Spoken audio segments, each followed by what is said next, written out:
Welcome to How Preschool Teachers Do It. This is Alison Kentos. I am an early childhood educator. And this is Cindy Tarabush. I am an early childhood consultant. This podcast is for parents and early childhood professionals. Let our experience and research-based knowledge become your guide. Happy Monday, preschool peeps. Hi, peeps. We today want to talk about something that seems to be becoming, look, I can't even speak now. Yeah. Seems to be becoming it's kind of prevalent in preschool classrooms and homes that have early learners, partially because of the stage early learners are in, and it's always a thing, but partially because of the times that we're living in. And that has to do with the power struggle that young children go through as early learners and the adults' participation in it or willingness to participate in it. So adults are always participating in this, and sometimes it takes an outside voice to come in and say things like, you are fighting with a 2-year-old. Yeah. This is their power struggle. Yeah. So children in the early learning years do seek the boundaries of their power. That's why they like to know their boundaries, because they're not sure where their power really begins or ends, or who has power over what. Really, everything, you know how as an adult, Alison, everything goes back to money? Yeah. Right? When you're a child, everything goes back to power. Yeah. Yeah. That's their currency. That's their currency. Yeah. Right? It's their currency is power. How can I make reactions happen? How can I change this little world I'm living in? How can I get things that I want? Their currency is power. So there's always this struggle with young children where they're trying to exert power. They do it from the time they're very young by looking at you and saying no, or sitting down when you want to go out. Yeah. And then adults have a choice. And that choice is, am I going to engage here? Or am I going to recognize this as the child's power struggle, state some facts and move us through the day, or let the child experience some natural consequences? And this always goes on for parents and teachers, these decisions about whether we're participating in this, for lack of a better word, battle right now. Is this the battle that I'm going to choose? Is this where I'm like planting myself and saying I'm not moving? Or are we going to make another decision? That happens all the time. But I find, Alison, and maybe you do too in the settings you're in, it's happening even more often now during the times we're living in, because people are feeling so out of control that what they're doing is, now adults are in a power struggle with a pandemic.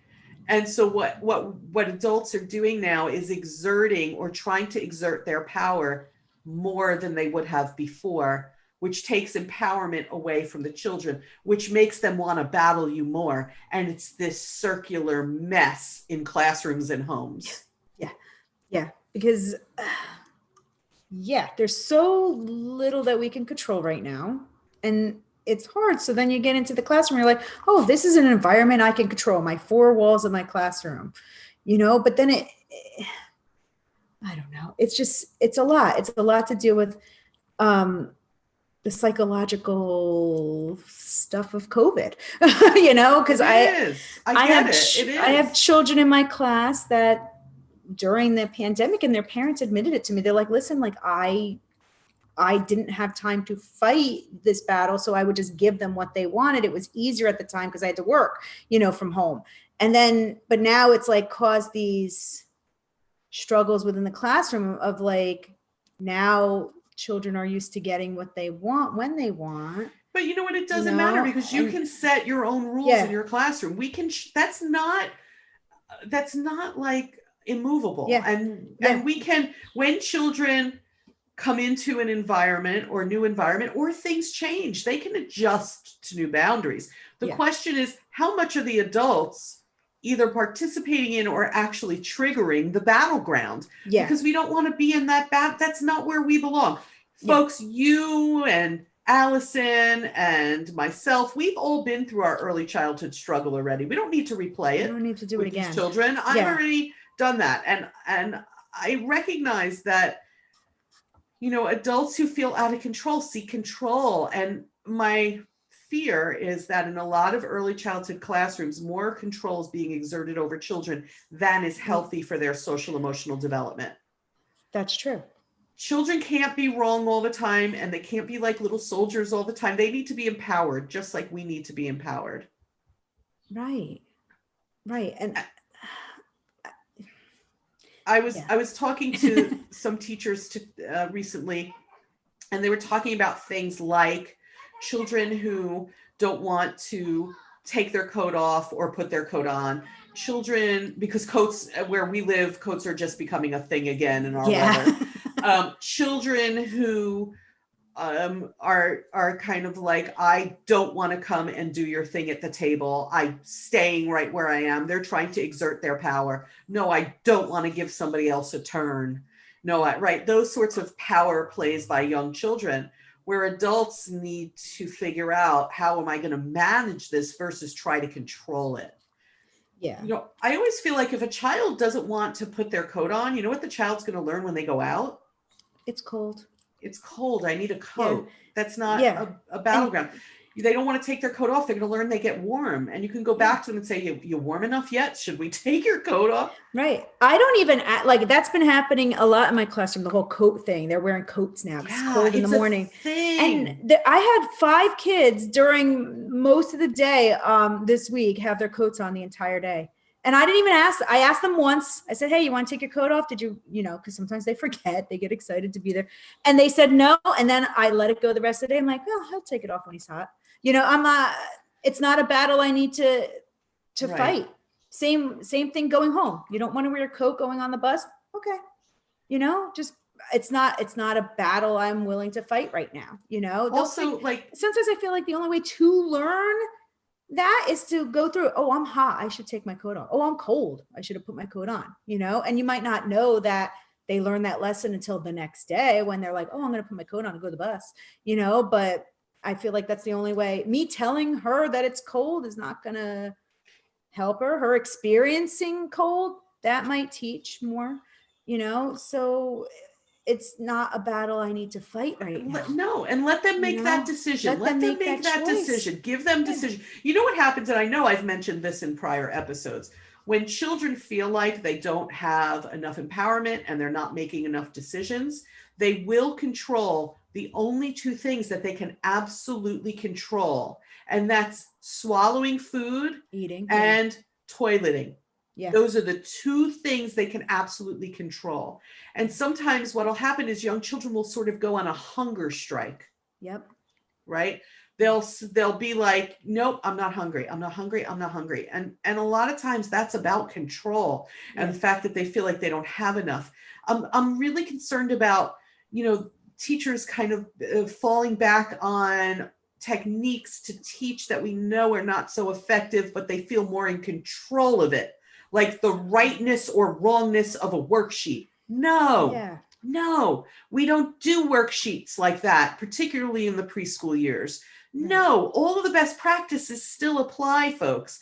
The reason you want to fall back, part of the reason why you want to fall back on that is because it gives you so much control over what they are going to do. Because if you give children a blank piece of paper, they're going to do whatever they do.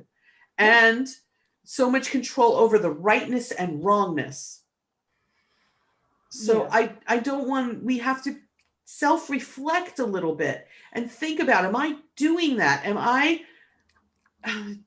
doing these things that just give me more control? I was talking to an administrator the other day, and we had worked really hard on proper time frames in her school at one point. Yeah. And she's like, Cindy, after all these years of us collaborating and making sure that their time frames were developmentally appropriate for this age group, do you know I'm seeing 30-minute large group times again happening in the classrooms? And I'm like, no, they can't even sit there. This is the adults feeling out of control and wanting to control more of the day. Yeah.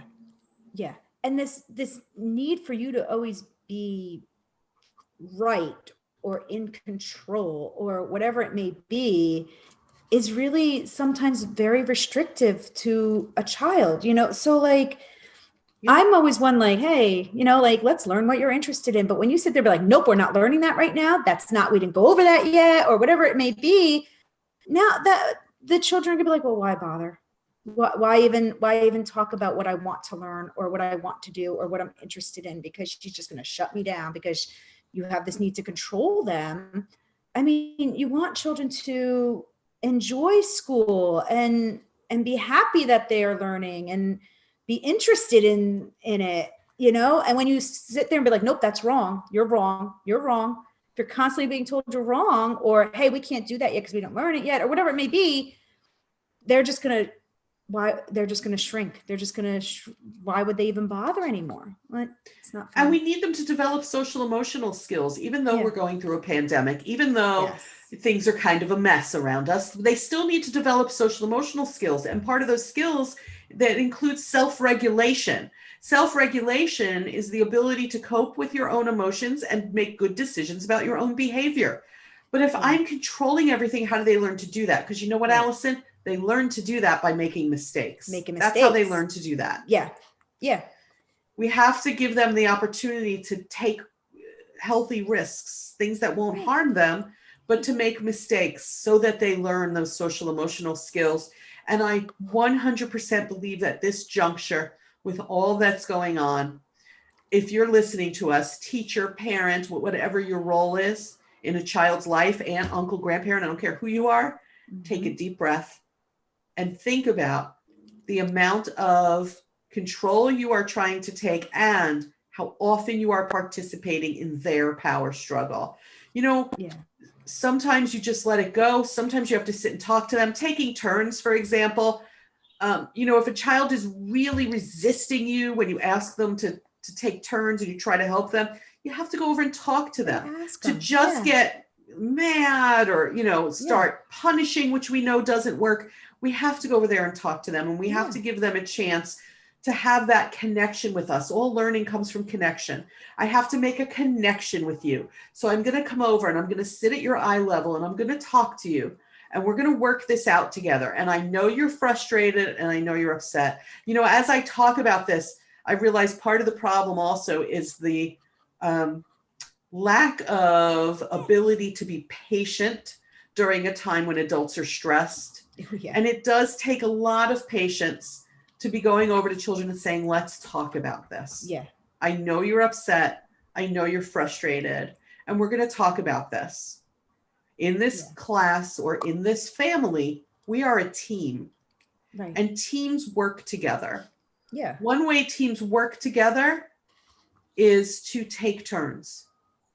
And you can point out, if you have a child who likes sports, talk about how people in sports take turns running the ball or hitting the ball. Talk about if your child likes something like dance, talk about how people take turns being the lead dancer. Figure out what they like so that you can talk about teamwork. I mean, a child who even, when you think even about any kind of team, academic teams, any kind of team, any kind of club they join, anything you have them in, teamwork means we take turns. So to go have that conversation, though, takes patience from adults who are very stressed out, who have a lot on their minds, who are still struggling themselves with the emotional impact of this pandemic and what we have to live with. And the fact that we're still living in a time of transition, which just sets everybody off. So if for no other reason, Alison and I thought we need to shine a light on this, on not participating in the power struggle and not setting one up. Oh, yeah. Through your behavior, because you're setting one up when you do a 30-minute large group time, folks. You're setting yourself up because those children want that 20 minutes of power they would have otherwise had if you didn't do that. You are setting yourself up when you are restricting children's creativity and decision making. Right. You're by doing those things, those longer meeting times or those restricting creativity or not letting them make choices about whether they should wear a coat or not. I mean, really, you're setting yourself up for so many then behavior issues that the children might then have. Because now they're like, you're not going to let me do what I want. Here's what you get. I'm going to rebel. or I'm going to not go to the bathroom, or I'm not going to eat, or I'm not going to, I'm just going to sit on the floor and not do what you want because you didn't give me any choices. When your choices are taken away, you're going to then grab onto whatever you can. And that's usually where the behavior issues will come in that you don't want to see in your classroom or at your house. So if you just give the children a little bit, and you're not doing any power struggles on your end, then there's not going to be any power struggles on their end either. They'll still there might be because they will because they're kids, but it'll maybe be a little bit easier to handle. Yeah, maybe. Maybe. I just think we need to all take a deep breath and remember these are very young children who already have been impacted by the world around them. Yeah. So let's not add to that impact. And let's check in with ourselves. Let's check in and think about what we're doing because Alison and I too widely are seeing, wait a minute, what did you do? What did you say? That's setting up a power struggle, and that's you participating in a power struggle. It reminds me of when my kids were little, and I don't even remember what they did. I have no clue what they did. And my husband said to them, "That's it, no TV for a week." And I was like, "Whoa, buddy, whoa." You just punished me. Yeah. And it's kind of like that. It's kind of like, wait a minute. Am I exerting too much control or participating in their struggle and their argument and their power struggle and therefore feeding it? I'm feeding the engine, which in the end, folks, it negatively impacts you. Right. Because it's just going to keep going in this circular craziness in your relationship and interactions with the children. Yeah. So let's exit that. Yeah. It's not uncommon, by the way, for me to have to go to adults and, kind of say you're fighting with a 2-year-old and point it out to them. It's not uncommon. We don't always realize we're doing it. It has to be part of your reflection at the end of the day when you're thinking about how did my day go? And I think everybody kind of naturally does a how did my day go, either on their drive home or at home when the kids go to bed or whatever it is. I think we all kind of sit and reflect on the day. And you should make an intentional part of your reflection. Did I participate in a young child's power struggle or cause more of a power struggle through my actions and interactions and by not empowering them enough? Yeah. So I hope that this gives everybody some food for thought, who listens to the podcast. Yeah. This being episode 101. See, now I know because we hit the 100 and now I can count again. We'll eventually lose track again. Don't worry, guys. But now we will. But now I know we're on 101. And we continue to hear from people, by the way, who are still finding our podcast, which I just love that. I just love it. So, we love hearing from them. Yes, I'm so glad. If you're newer to being a preschool peep, I'm so glad you found us. Yeah. And we're always telling people, if you find this to be of value, please share it with other people. Yeah. Yeah. Yeah. Please do let other people know to listen. And we've been asking a favor of the people who are on our Facebook page to go onto YouTube and subscribe to us. We honestly don't care if you don't watch us there. It's fine. Just subscribe to How Preschool Teachers Do It, to our podcast. Be a subscriber, because if we get over a certain threshold of subscribers, we get added things that we can do on and with YouTube for this podcast. Yeah. So please go on and just click subscribe, and you never even have to go back. But if you like seeing our faces, there it is. They're on there YouTube. It is. Yeah. So Alison, tell them what else we need them to do. Oh, rate us 5 stars. Oh wait, that looked like 4. Oh, 5. 5 stars. You can find us on our website, howpreschoolteachersdoit.com. Our still outdated website. I'm so sorry. I'm Even a mess. though it's outdated, the comment section still works. The contact section, so just use that. I'm going to get in there. We'll get there. I mean, my days are just Zoom after Zoom after Zoom after Zoom, which is very, very a lot. It's very, very a lot. That's how I'm going to describe it. It's a lot. That was a lot of day. Yeah, that's what one of the kids said. So when I'm done with that, I very honestly just sit in front of the computer anymore is like, no, thank you. But I'll get there. You all will be so excited when we announce on a podcast that I have gotten there and it's been updated. What else do we need them to do? Is there anything else? Oh, you can go on our Facebook page, How Preschool Teachers Do It podcast. We're also on Amazon Music now. We are, in addition to Spotify, SoundCloud, iTunes, iHeart, Google Play, iHeartRadio. Yeah. In addition to all that, we're kind of quietly everywhere, and then people just discover us. And they discover us, and that's fine. And then it gives you different ways to listen to us, whatever your preferred method is. But the important thing is that you listen.